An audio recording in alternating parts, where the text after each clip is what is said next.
नमस्कार दोस्तों, कैसे हैं आप सभी लोग। उम्मीद करता हूँ आप सभी लोग जहाँ पर भी होंगे बढ़िया होंगे और स्वस्थ होंगे। रिलेशन एंड फंक्शन का हमारा ये छठा लेक्चर है। इससे पहले हम 5 लेक्चर बिल्कुल आसान भाषा में हिंदी एंड इंग्लिश दोनों वर्जन में हम समझ चुके हैं। ठीक ना। देखिए, इस चैप्टर का हमारा ये छठा लेक्चर यानी कि आखिरी का लेक्चर है। ठीक है, इसके बाद जो हमारा चैप्टर है वो खत्म हो जाएगा। इस लेक्चर में हम एक्सरसाइज 2.3 यानी कि फंक्शन के ऊपर जो आधारित क्वेश्चन है उसको हम सॉल्व करेंगे। ये प्रश्नावली हमारी बहुत ही छोटी है, जो कि 5 इसमें टोटल 5 क्वेश्चन दिए गए हैं, जो कि हम आपको बारी बारी से सभी क्वेश्चन बिल्कुल आसान भाषा में समझाएंगे। ठीक ना। बस वीडियो पे आप शुरू से लेकर आखिरी तक देखिएगा, समझिएगा और हाँ, ज़्यादा से ज़्यादा इसको शेयर करने की कोशिश करिएगा। ठीक ना। चलिए स्टार्ट करते हैं। पहला क्वेश्चन हमारा क्या दिया गया है। पहला क्वेश्चन हमसे बोल रहा है, निम्नलिखित संबंधों में से फलन है। निम्नलिखित संबंधों में से फलन है, कारण का उल्लेख कीजिए। कारण मतलब अगर ये फलन है तो इसका क्या कारण है कि ये फलन है। ठीक ना। उसके बाद क्या बोला है, यदि संबंध एक फलन है तो उसका परिसर निर्धारित कीजिए। मतलब इसका परिसर क्या होगा। ठीक ना। हम आपको कई बार बोले जो हमारा फलन होता है यानी कि फंक्शन जो होता है हमारा है फलन। फलन का मतलब क्या हो जाता है, इसका जो पहला घटक होता है प्रांत, ठीक है, इसका जो पहला घटक होता है वो सेम नहीं होना चाहिए।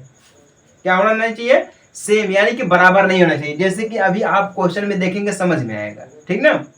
जिसने भी 5वां लेक्चर देखा उसको समझ में आएगा कि हमारा फलन क्या होता है, इसमें कैसे क्वेश्चन आते हैं, इसको हम कैसे समझेंगे। ठीक ना।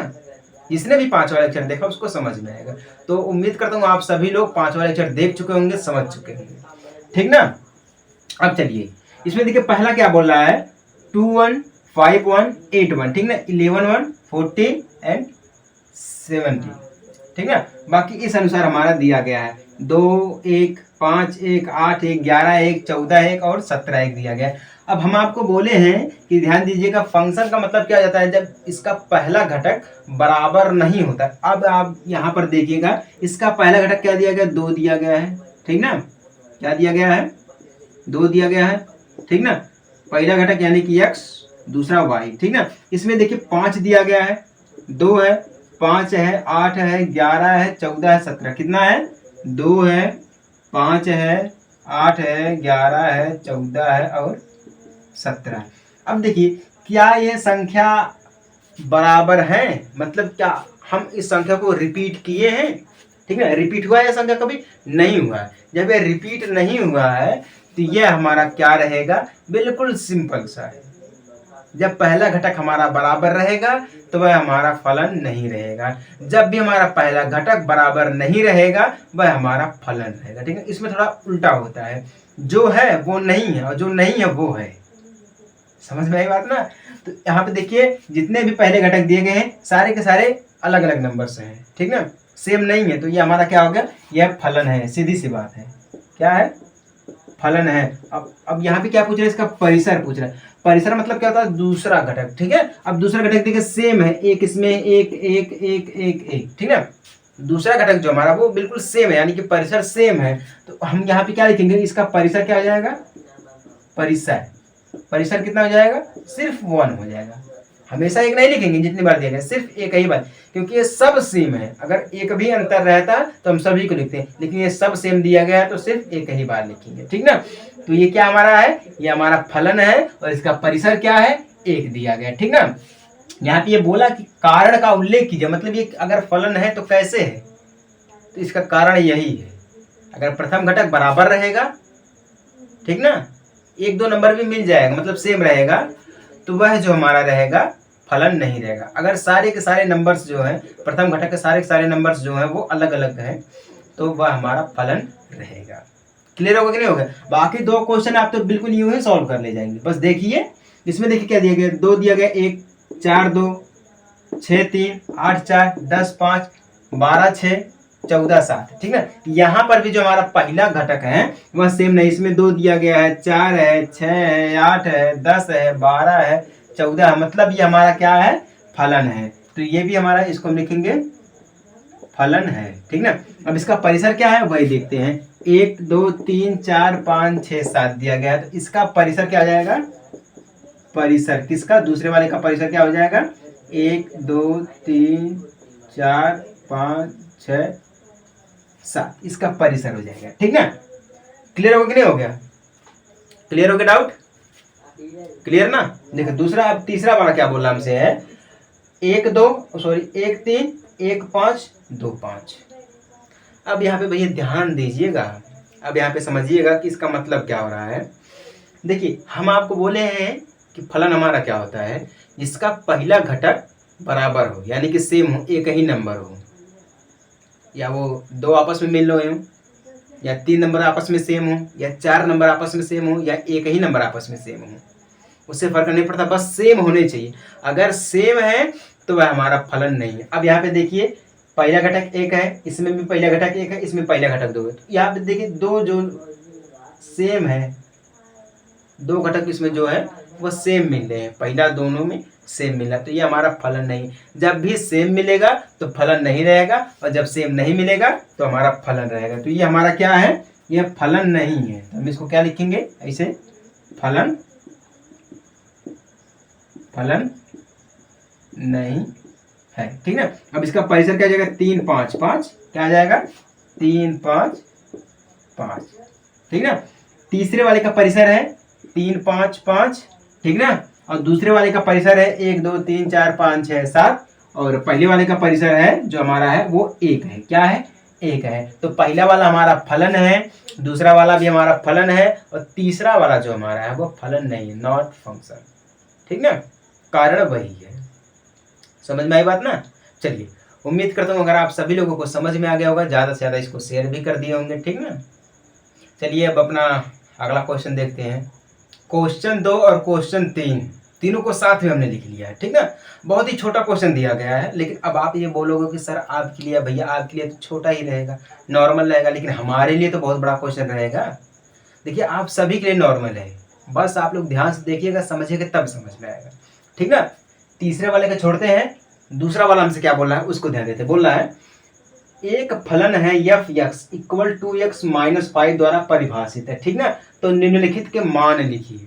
इसका मान क्या होगा, हमें उस मान को लिखना है। ठीक ना, अब देखिए पहला दिया गया है F0, दूसरा दिया गया है F7, तीसरा दिया गया है F-3 दिया गया है। क्या दिया गया है, F-3 दिया गया है। अब ध्यान दीजिएगा पहला वाला क्या बोल रहा है, F0 दिया गया है। ठीक ना, अब देखिए यहाँ पे F(x) है, मतलब x का मान कितना दिया गया है, 0 दिया गया, तो हम यहाँ पे लिखेंगे F0 equal two into x की जगह पे हम 0 माइनस 5 इक्वल। अब देखिए 2 का गुणा हम 0 में करेंगे तो हमें कितना मिलेगा, सीधे सीधे 0 मिलेगा। ठीक ना, अब 0 को -5 से -5 से हम घटाएंगे तो कितना मिल जाएगा हमें, सीधे सीधे भैया 5 मिल जाएगा। कितना मिल जाएगा, 5, जो कि आ गया आपका आंसर।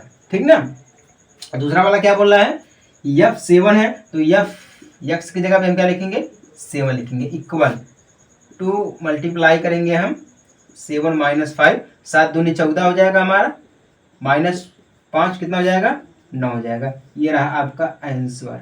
ठीक ना, दूसरा वाला आंसर बहुत ही सिंपल है, बस आप करिएगा। ठीक ना, अब देखिए तीसरा हमसे क्या बोला, तीसरा यहाँ पे लगा देते हैं, F-3 दिया गया इक्वल में। ठीक ना, तो 2 मल्टीप्लाई -3 करेंगे हम। ठीक ना, फिर -5 करेंगे। अब देखिए 3 दूना 6 तो माइनस से हमारा हो जाएगा, क्योंकि माइनस में 3 दूना 6 तो माइनस में 6, माइनस का 5, माइनस माइनस प्लस हो जाएगा। ठीक ना, माइनस माइनस प्लस हो जाएगा, जुड़ जाएगा तो कितना हो जाएगा, 6 5 11 -11। यह आपका आंसर आ गया, बस खत्म, इतना ही दिया गया है। अब आप लोग कहेंगे भैया आप तो जल्दी जल्दी करते, समझे नहीं है। देखिए यहाँ पे मेन टॉपिक क्या है, देखिए मैं आपसे बार बार कहता हूँ कि देखिए क्वेश्चन को समझने का प्रयास करिएगा। ठीक ना, देखिए यहाँ पे ये बोल रहा खुद F(x) दिया गया एक फंक्शन है। ठीक ना, एक फंक्शन है, यहाँ पे देखिए 2x + 5 दिया गया। ठीक ना, अब x का मान 7 भी है, -3 है, 0 है। ठीक ना, अब देखिए जहां पर x है वहां पे उसका मान हम रख देंगे, 7 है 7 कर देंगे, 5 है तो 5 कर देंगे। ठीक ना, जो भी है उसका मान हम रख देंगे। अगर यहीं पर -5 दिया रहता है तो हम इसका -5 से गुणा करते हैं, तो 5 दूनी 10, -10 हो जाता है, माइनस माइनस प्लस हो जाएगा, तो कितना हो जाएगा, -15 हो जाएगा। है कि नहीं है? तो इस अनुसार हमारा चलता रहता है, बाकी और कोई दिक्कत वाली बात नहीं, आसान क्वेश्चन है। उम्मीद करता हूँ आप सभी को समझ में आ गया होगा। एक बार खुद से प्रयास करिएगा, -3 की जगह कोई और संख्या नहीं दीजिएगा, 7 की जगह पे कोई और संख्या रख दीजिएगा, ठीक ना। बाकी यहाँ पे 5 दिया गया, 5 की जगह पे कोई और संख्या रख दीजिएगा, उसके बाद देखिएगा कैसे हमारा आता है, ठीक है। इस अनुसार आप चलेंगे तो बढ़िया रहेगा आप सभी के लिए। हम आपको समझाते हैं, इसीलिए जो बुक्स में रहते हैं ना, एग्जाम्पल के साथ में दिए रहते हैं। क्यों दिए रहते हैं? ताकि जो क्वेश्चन है उसको करने से पहले आपको समझ में आए कि क्वेश्चन को हम हल कैसे करेंगे, ठीक ना। इसीलिए आपको एग्जाम्पल दिया जाता है। अब देखिए तीसरा क्वेश्चन हमसे क्या बोला है, फलन एफ सेल्सियस तापमान का फ़ारेनहाइट तापमान में प्रतिचित्रण करता है, जो T Celsius equal 9C/5 plus 32, ठीक है। क्या दिया गया? 9C/5 प्लस 32 द्वारा परिभाषित है, निम्नलिखित को ज्ञात कीजिए। पहला दिया गया T0, दूसरा दिया गया T28, ठीक ना, और तीसरा दिया गया T-10, ठीक ना। इस अनुसार दिया गया है। अब चलिए इसको भी कर लेते हैं, इसको तो हटा देते हैं, इसको हम हटा देते हैं। अब ध्यान दीजिएगा, T कितना दिया गया है? 0 दिया गया, ठीक ना। T0 दिया गया है। यहाँ पे देखिए C यानी कि सेल्सियस तापमान दिया गया। क्या है? सेल्सियस तापमान दिया गया है। तो यहाँ पे देखिए C की जगह पे क्या लिखा है? 0 डाला है। C की जगह पे क्या कर दिया? सीधे सीधे वो T0 कर दिया, यही कर दिया ना। तो हम C की जगह पे क्या लिखेंगे? 0 लिखेंगे। तो 9/5, ठीक ना, मल्टीप्लाई 0 प्लस 32, ठीक ना। अब ध्यान दीजिएगा, अब कितना हो जाएगा हमारा? देखिए तिरिया गुणा करेंगे, 5 का गुणा करेंगे 0 में तो 0 मिलेगा, 0 का गुणा करेंगे 9 में तो 0 मिलेगा, ठीक ना। क्या मिलेगा? 5 का गुणा करेंगे 0 में तो 0 मिलेगा, फिर 0 का गुणा करेंगे हम 9 में तो कितना मिलेगा? 0 मिलेगा। 0 को हम जोड़ेंगे 32 में, कितना? 32 में जोड़ेंगे तो कितना मिलेगा भैया? 32 मिलेगा। यही आपका आंसर रहेगा, यही आपका आंसर रहेगा। बहुत ही ईजी है, बहुत ही आसान है। कन्फर्म हो गया ना। अब देखिए दूसरा भी हमारा यहाँ पे दिया गया, 28 दिया गया। कितना दिया गया है? T28। C की जगह पे हम 28 रखेंगे, ठीक ना। C की जगह पे 28 रखेंगे तो 9/5 मल्टीप्लाई 28 प्लस 32 इक्वल। अब देखिए 5 का गुणा करेंगे हम 28 में, फिर 28 के बाद जो आएगा आंसर उसका गुणा हम करेंगे 9 में। कितना करेंगे? उसका गुणा करेंगे हम 9 में। तो हम चलिए तिरिया गुणा करके सीधे सीधे देख लेते हैं भैया। यहाँ पे हमारा क्या दिया गया है? 8 पंजे 40 के 0 हासिल 4 और 5 दूना 10, 10 4 14, 140 आ गया। कितना आ गया? 140 आ गया। 140 में हम क्या करेंगे? सीधे गुणा कर देंगे 9 से। ऐसे भी कर सकते हैं हम। बाकी अगर काटना रहेगा तो काटना पिट रहेगा, वो भी हमारा कट पिट जाएगा, उसमें कोई दिक्कत वाली बात नहीं है, ठीक ना। कट पिट जाएगा, हाँ ठीक ना। डायरेक्टली अगर हम करना चाहें तो कितना आ जाएगा हमारा? 252, ठीक ना, बटा में 5 आ जाएगा, ठीक ना, बटा में 5 आ जाएगा, प्लस में 32 आ जाएगा। 252 कैसे आ गया भैया? इसका तिरिया गुणा कर देंगे तो 5 तो 5 हमारा रहेगा, तिरिया गुणा करेंगे तो 8 9 72 के 2 हमारा आ जाएगा, हासिल 7 बचा और 9 दूना 18, 18 7 25, 252 आ गया, ठीक ना। तिरिया गुणा कर देंगे इसका तो 252 बटा में 5, सीधे सीधे है। 28 गुणा हम 9 में करेंगे तो 252 बटा में 5 प्लस आ जाएगा हमारा कितना? 32। इसका तिरिया गुणा कर देंगे तो कितना मिल जाएगा हमें? तो 5 दूना 10 के मिल जाएगा 0, हासिल बचेगा 1 और 5 3 15 1 16, 160 मिल जाएगा। कितना मिल जाएगा हमें? 160 मिल जाएगा, ठीक ना। क्लियर हो गया ना? 160 मिल जाएगा तो हम क्या करेंगे यहाँ पे? 252 प्लस 160 बटा में 5 कर देंगे तो कितना आ जाएगा? जोड़ देंगे तो 412 बटा में 5, यही आ जाएगा आंसर। कितना है? 412 बटा में 5 फाइनल आंसर। क्लियर ना? समझ में आया? चलिए कोई बात नहीं है, अभी समझाते बढ़िया से आपको। ये तो समझ में आ गया ना।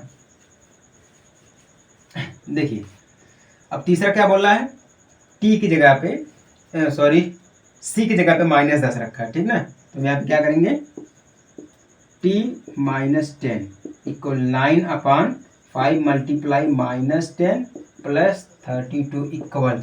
अब देखिए 5 1 5, 5 दूना 10, -2 में आएगा, ठीक ना। इसका तिरिया गुणा करेंगे तो 9 दूना 18 -18 कितना आएगा? -18 प्लस 32, ठीक ना, -18 + 32 इक्वल कितना आ जाएगा। अब देखिए -18 है प्लस 32 है, तो यहाँ पे क्या होगा, घटेगा। क्या होगा, घटेगा। तो घटेगा कितना आ जाएगा, 14 आ जाएगा। कितना आ जाएगा, 14। यही आपका आ जाएगा फाइनल आंसर। क्लियर, कन्फर्म होगा आप सभी लोगों को। चलिए, उम्मीद करता हूँ आप सभी लोगों को समझ में आ गया होगा। अब चलिए विस्तार से आपको समझाते हैं। देखिए, क्वेश्चन को समझना बहुत बड़ी बात होती है। जिसने भी क्वेश्चन को समझ लिया है वो कभी फेल नहीं हुआ है, ठीक ना। देखिए हमने क्या किया, यहाँ पर है टी की जगह पे जो हमारा टी है वो तो हमारा टेम्परेचर के रूप में आ गया है, ठीक ना, यानी कि तापमान के रूप में आ गया। सी यानी कि सेल्सियस हमारा है, ठीक ना। तो 9C/5 + 32 ये तो दिया ही दिया गया है, ठीक ना। हमें करना क्या है, सी की जगह पे सिर्फ नंबर्स को चेंज करना है। सी की जगह पे -10 दिया गया है, 28 दिया गया है, 0 दिया गया है, ठीक ना। और कोई नंबर दे दिया होता, जैसे कि हो जाता हमारा 12 हो जाता है, -3 हो जाता है, ठीक ना, 2 हो जाता है, कोई भी नंबर से दिया रहता है। तो आप एक बार खुद से प्रयास करिएगा तो कोई नंबर अलग चूज कर लीजिएगा। जैसे कि यहाँ पे 32 दिया गया है क्वेश्चन में, तो 32 की जगह पे आप 20 भी कर सकते हैं, 12 भी कर सकते हैं, ठीक ना। 5 की जगह पे कोई और संख्या आप रख सकते हैं। मतलब अगर क्वेश्चन आपको बनाना रहेगा तो आप बना सकते हैं, ठीक ना। एग्जामिनर ऐसे ही करते हैं, एक क्वेश्चन है उसी क्वेश्चन के रिलेटेड और भी क्वेश्चन बना देते हैं। बस सिर्फ क्या करते हैं, मान निकालने के लिए गलत कर देते हैं। मतलब मान आप निकाल सकते हैं, उसका अंतर कर देते हैं या कोई और संख्या रख देते हैं उस स्थान पर। ऐसे एग्जामिनर भी आपको बेवकूफ़ बनाते हैं। समझ में आई बात ना। तो उम्मीद करता हूँ आपको समझ में आ गया होगा। चलिए, इस क्लास के इस चैप्टर का, इस एक्सरसाइज के सबसे लास्ट वाला क्वेश्चन को हल करेंगे, ठीक ना। 5वां क्वेश्चन और आखिरी का क्वेश्चन है, बहुत ही सिंपल है। इसमें बोला प्रत्येक फलन का परिसर ज्ञात कीजिए। परिसर ज्ञात करना देखिए बहुत ही आसान बात है। हम आपको बोले हैं कि परिसर का मतलब हो जाती है दूसरी घटक। परिसर का मतलब होता है दूसरी घटक और प्रांत का मतलब होता है पहला घटक, ठीक ना। तो पहला घटक और दूसरा घटक निकालना बहुत ही आसान होता है। देखिए क्वेश्चन में क्या बोल रहा है, f(x = x² + 2)। x एक वास्तविक संख्या है, रियल नंबर है। x जो हमारा वो एक रियल नंबर। अब ध्यान दीजिएगा, इसका क्या निकालना, परिसर। तो बोला हमसे है f(x), ठीक ना, f(x = x² + 2), यही बोला ना। तो अगर हम यहाँ पे एक संख्या मान ले y इक्वल, तो यहाँ पे क्या हो जाएगा, x² + 2 इसके बराबर में मान ले, ठीक ना। x² + 2 के बराबर में मान ले, तो यहाँ पर हमारा ये हो जाएगा, ठीक ना। तो या हम यहाँ पे लिख सकते हैं x² = y, इधर जाएगा तो -2 हो जाएगा, ये प्लस है तो इधर आएगा -2 हो जाएगा, ठीक ना। इसको हम ऐसे भी लिख सकते हैं। या अब यहाँ पे देखिए x² है तो हम इसको लिख सकते हैं x √y - 2। क्या लिख सकते हैं, रूट में y - 2, क्योंकि देखिए रूट का मतलब होता है 1/2। रूट का मतलब होता है 1/2, तो 2 से 2 हमारा कैंसिल हो जाएगा, 1 बचेगा और 1 का यहाँ पर कोई मान नहीं होता है, ठीक ना। ये हो गया। तो यहाँ पे ये भी हो सकता है x > 2 हो जाएगा, या फिर हम x <= 0, ऐसे भी हम कर सकते हैं, ठीक ना। x > 2 और x <= 0, ऐसे भी हो सकता है, ठीक ना। तो हम 2 भी ला सकते हैं और 0 भी ला सकते हैं। इसका जो परिसर होगा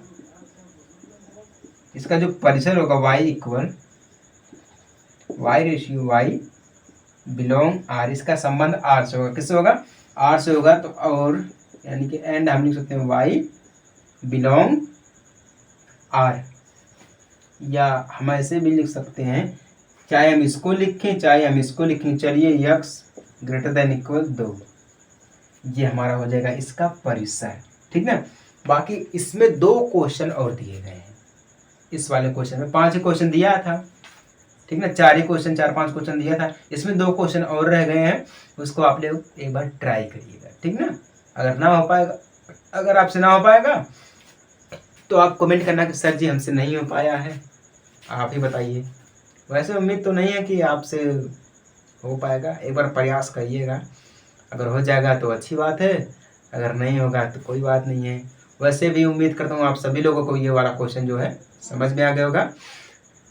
और अगर आपको ये चैप्टर पूरा समझ में आ गया है तो आप लोग एक बार कमेंट कर देना कि सर या भैया जी हमें समझ में आ गया बढ़िया तरीके से, अब आप अगला चैप्टर स्टार्ट करिए, ठीक ना। हमारा अगला चैप्टर रहेगा ट्रिग्नोमेट्रिक फंक्शन, त्रिकोणमिति फलन। बहुत ही सिंपल क्वेश्चन है, ठीक ना। अब ट्रिग्नोमेट्रिक जो हमारी छोटा चैप्टर तो है नहीं, ट्रिग्नोमेट्रिक बहुत बड़ा चैप्टर है, ठीक ना। तो चलिए आपसे मिलते हैं हम अगले चैप्टर में, इस क्लास के चैप्टर नंबर 3 ट्रिग्नोमेट्रिक फंक्शन में। एक छोटे से ब्रेक के बाद, तब तक के लिए जय हिंद, वंदे मातरम।